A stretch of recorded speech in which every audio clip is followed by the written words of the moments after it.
सिद्ध कीजिए कि √7 एक अपरिमेय संख्या है।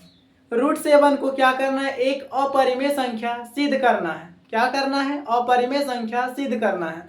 जस्ट इसकी ऑपोजिट इसे यानी √7 को परिमेय संख्या मान लेंगे। क्या करेंगे? √7 को परिमेय संख्या मानेंगे। तो लिखेंगे माना कि √7 एक परिमेय संख्या। परिमेय संख्या किस फॉर्मेट में होती है? p/q के फॉर्मेट में होती है, जहां q is not equal to 0 होती है। q is not equal to 0, जहां q का वैल्यू कभी 0 हो ही नहीं सकता। जैसे यहाँ पे √7 है, यहाँ पे कुछ नहीं, मतलब क्या है? 1 है, इसलिए बोला है कि q का value is not equal to 0। q का वैल्यू कभी 0 हो ही नहीं सकती। तो इसे हम क्या करेंगे? परिमेय संख्या जो है p/q, उसे हम √7 को बैलेंस कर देंगे। तो लिखेंगे p/q इक्वल टू √7। √7 को बैलेंस कर दिए। यहाँ पे कारण लिखेंगे, देखो p और q सह अभाज्य संख्या है जहां q is not equal to 0। यानी सह अभाज्य कहने का मतलब क्या है कि एक के अतिरिक्त कोई दूसरा उभयनिष्ठ गुणनखंड ना हो। जैसे यहाँ पे 1 है, तो 1 के अलावा कोई दूसरा उभयनिष्ठ गुणनखंड नहीं होगा। अब देखो यहाँ पे क्या है? √7 है। अब रूट को हमें हटाना है, तो रूट को हटाने के लिए क्या करना होगा? कमेंट करो फास्ट। तो √7 को हटाने के लिए हम क्या करेंगे? वर्ग करेंगे। तो वर्ग जब करेंगे तो लेफ्ट साइड वाला को भी करेंगे और राइट साइड वाला को भी करेंगे। तो लिखेंगे क्या? दोनों ओर वर्ग करने पर लेफ्ट साइड में क्या है? p/q इक्वल टू, और राइट साइड में क्या है? √7। क्या करेंगे? दोनों ओर वर्ग करेंगे। यहां तो कोई दिक्कत? बिल्कुल भी कोई दिक्कत नहीं। अब बढ़ते हैं आगे। यहाँ पे स्क्वायर में तो लिखेंगे क्या? p/q into p/q equal to, यहाँ पे √7 स्क्वायर में तो क्या करेंगे? √7 इंटू √7। यहां तक कोई दिक्कत? बिल्कुल भी कोई दिक्कत नहीं। अब आगे बढ़ते हैं, ऊपर ऊपर गुना करते हैं। p into p² into q square equal to √7 into √7 क्या होता है? 7 is equal to 7। √7 into √7 is equal to 7। अब इसको कर देंगे क्रॉस मल्टीप्लाई, तो p² जैसा है वैसा ही रहने देते हैं और 7 जैसा है वैसा ही रहने देते हैं। q यहाँ पे क्या है? लेफ्ट साइड में क्या है? डिवाइड में है, तो राइट साइड चला जाएगा तो क्या हो जाएगा? इनटू में चला जाएगा, तो यहाँ पे हो जाएगा q²।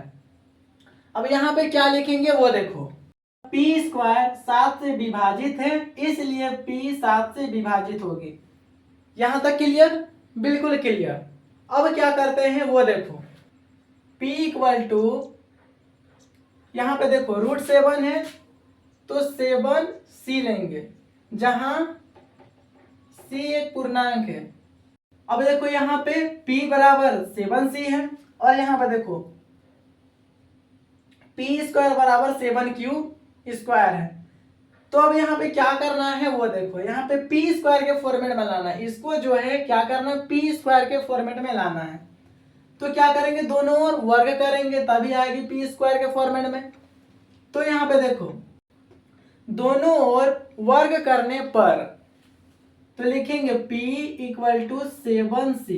क्या कर रहे हैं? दोनों ओर वर्ग कर रहे हैं। p² है तो p into p equal to 7 into 7 into c into c।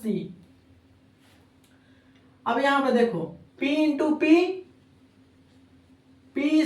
Equal to 7 into 7 49 into c²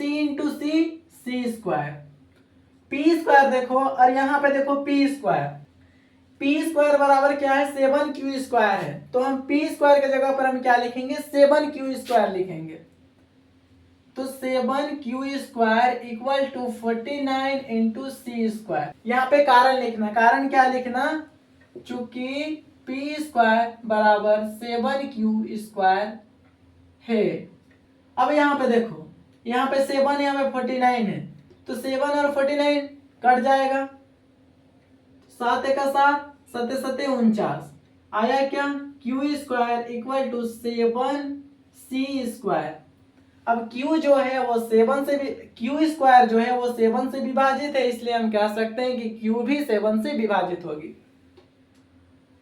तो लिखेंगे q स्क्वायर 7 से विभाजित है, इसलिए q 7 से क्या होगा, विभाजित होगा। अब यहाँ पे देखो 7 जो है p स्क्वायर से भी विभाजित है, p से भी विभाजित है, q स्क्वायर से भी विभाजित है और q से भी विभाजित है।